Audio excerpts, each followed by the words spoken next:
À la une de l'actualité, le roi Felipe condamne l'attitude des dirigeants catalans qu'il juge irresponsable. Le président de la Catalogne, lui, l'assure, la déclaration d'indépendance n'est plus qu'une question de jour. 48 heures après le référendum d'autodétermination, le bras de fer se poursuit donc. Ce mardi, la grève générale a été massivement suivie dans la région. Le projet de loi antiterroriste largement adopté à l'Assemblée nationale, objectif sortir de l'état d'urgence instauré après les attentats de novembre 2015. La gauche dénonce un texte liberticide, trop laxiste, réplique-t-on à droite. Prochaine étape, son examen par les sénateurs. Les enquêteurs américains cherchent toujours à cerner la personnalité du tueur de Las Vegas, un retraité de 64 ans, amateur de casino, que rien ne semblait prédestiné à un tel acte. Si le mobile reste flou, ils en savent désormais plus sur la préparation de son passage à l'acte. Voilà pour les titres. Bonjour, soyez les bienvenus sur France 24. Ils se sont mis en marge du droit et de la démocratie. Dans une allocution télévisée d'une rare fermeté, le roi Felipe a condamné l'attitude des dirigeants catalans. 2 jours après le référendum d'autodétermination jugé illégal par Madrid, le bras de fer se poursuit donc avec les indépendantistes. Il pourrait même se durcir dans les prochains jours. On écoute le roi d'Espagne, Felipe VI. Nous sommes arrivés au point culminant d'une tentative inacceptable d'appropriation des institutions historiques de Catalogne. Ces autorités, de manière claire et indiscutable, se sont mis en marge du droit et de la démocratie. Et pendant ce discours, le roi Felipe s'est posé en garant de la souveraineté nationale, appelant plusieurs fois à l'unité de la nation espagnole. Écoutez les précisions de notre correspondante à Madrid, Mélina Huette. C'était un message à nation enregistré, 5 minutes, donc très court. C'est un rappel de la règle. Il a affirmé que les indépendantistes ont porté atteinte aux lois de l'État. Il a eu des mots très forts. Ils ont réussi à diviser la société. Il a dénoncé leur comportement, je cite, irresponsable. C'est une forme de déloyauté. Et puis, on l'attendait sur une forme de dialogue. Et il a d'abord souhaité s'adresser aux Catalans, mais attention à pas à tous les Catalans, d'abord ceux, je cite, préoccupés par les agissements de leur exécutif en Catalogne. Il leur a dit, vous n'êtes pas les seuls, vous avez notre solidarité et puis la garantie de l'état de droit. Finalement, il ne s'est pas du tout adressé aux 70% de Catalans qui veulent un référendum et qui ne sont pas tous d'ailleurs pour l'indépendance, puisque pour rappel, le dernier sondage donne 41% de oui à une véritable autonomie. Donc tous ne veulent pas l'indépendance, mais tous veulent voter, en tout cas une grande majorité. On sent dans ce discours une forte touche du PP, du Parti populaire, qui est le parti conservateur au pouvoir en Espagne, à la tête duquel Mariano Rajoy. Il n'y a pas vraiment d'avancée, pas de proposition, je l'ai dit, pas d'appel au dialogue, et c'est pourtant ce qu'on attendait d'un tel discours exceptionnel du roi. Et une chose encore, sauf à de rares exceptions, et c'est peut-être le cas ce soir, on ne le sait pas, les discours de la couronne sont écrits par le gouvernement et puis relus ensuite et validés par le palais. Donc on sent finalement cette touche avec des mots qui ont été parfois employés par Mariano Rajoy lui-même le soir du référendum. Et le président de la Catalogne a répondu à cette allocution télévisée de Felipe VI. Pour Carles Puigdemont, la proclamation de l'indépendance catalane n'est plus qu'une question de jour. Ce mardi, la grève générale a été fortement suivie par les indépendantistes. Il dénonce notamment les violences policières lors du référendum de dimanche dernier. David Gilbert. Après une journée passée à défiler, ils sont des milliers à avoir convergé vers le quartier général de la Guardia Civile à Barcelone. Le point d'arrivée de la mobilisation de ce mardi, qui répond aux violences policières survenues 2 jours plus tôt. Ils ont frappé à coups de matraque des personnes âgées, des enfants et des gens qui voulaient seulement voter. Ailleurs dans Barcelone, les partisans d'une Espagne unie qui demandent la démission du président de la région paraissent bien peu nombreux.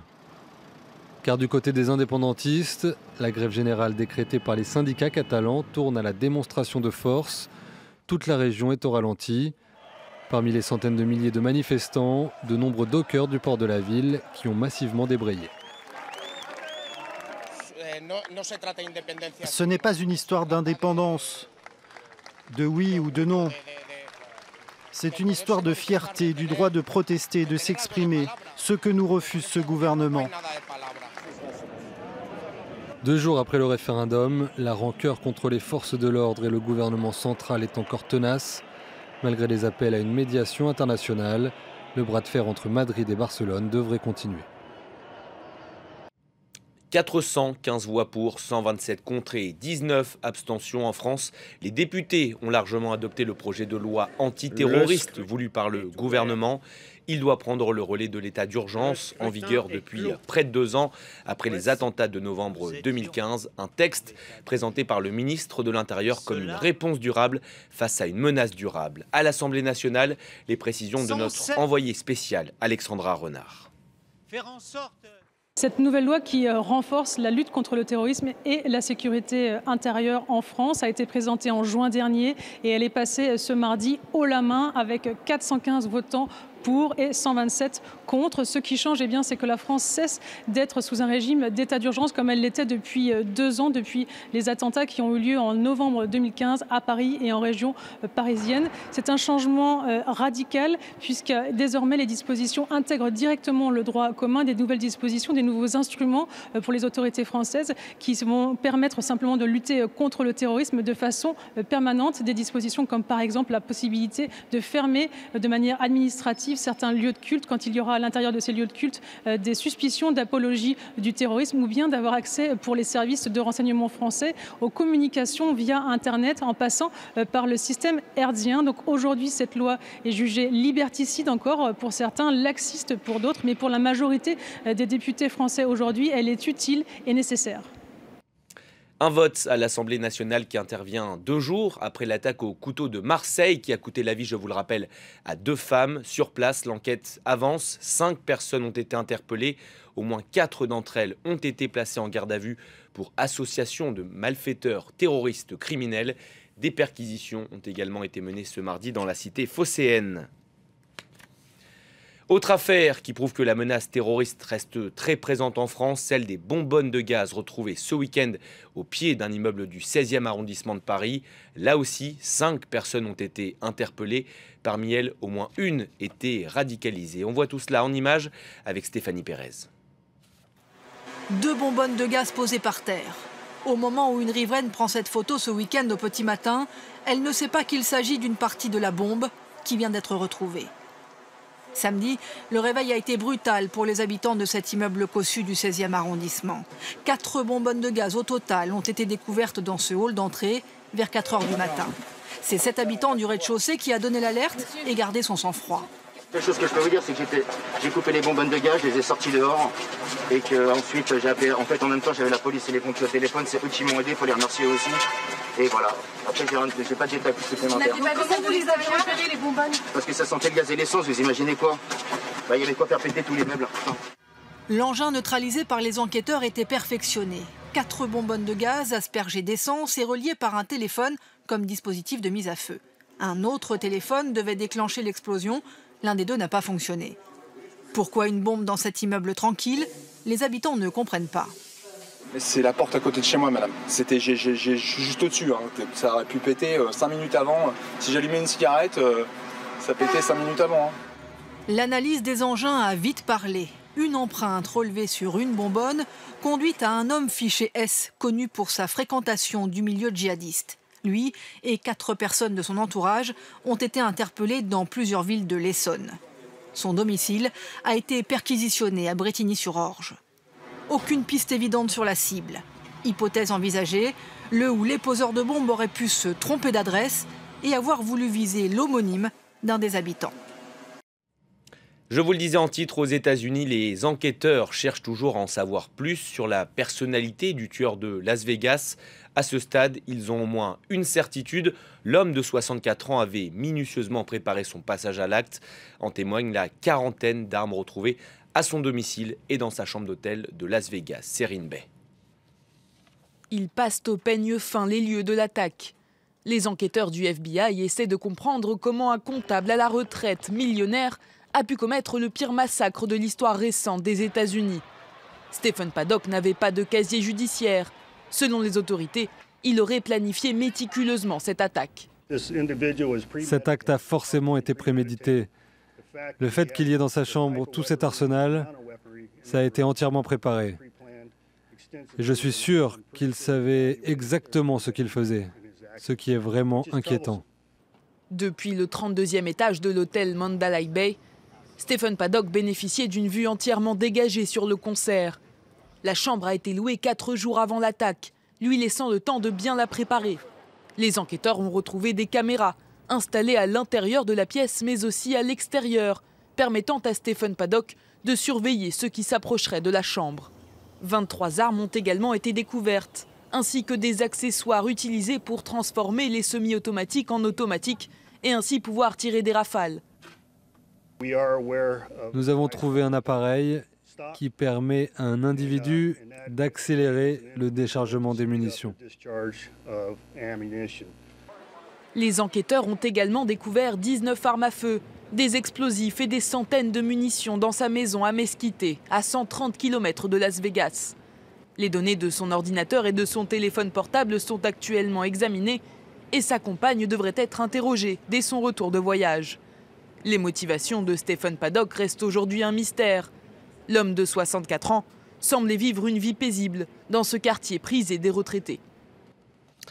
Il aura attendu 2 semaines avant d'effectuer le déplacement. À Porto Rico, Donald Trump est venu constater l'ampleur des dégâts causés par le passage de l'ouragan Maria.